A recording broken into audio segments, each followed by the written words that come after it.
பாவம் எந்த ஜனத்துக்கும் இகழ்ச்சி. பாவத்தின் சம்பளம் மரணம். பாவம் நம்ம எலும்போடு ஒட்டிக்கொள்ளும். பாவம் நம்ம வாசற்படியில் படுத்திருக்கும். பாவம் செய்கிற ஆத்துமா சாகும். பாவம் செய்கிறவங்க பாவத்தின் பலன், பாவத்தினுடைய ஒரு வார்த்தையாகிய பொய் சொன்னால் புறம்பே தள்ளப்படுவாங்க. அந்த பொய்யர் அக்கினி கடலில் தள்ளப்படுவாங்க.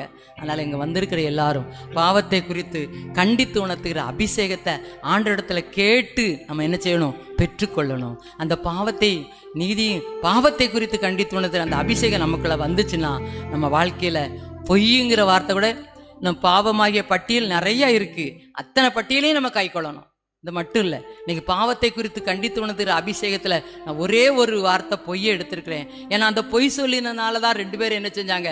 மரணமானாங்க. அந்த பொய் எந்த அளவில் அவங்களுடைய வாழ்க்கையில் ஒரு பெரிய மரணத்தை கொண்டு வந்திருக்குங்கிறதுக்காக தான் அதை இன்னைக்கு நம்ம சிந்தித்து கொண்டிருக்கிறோம். அதனால் நம்ம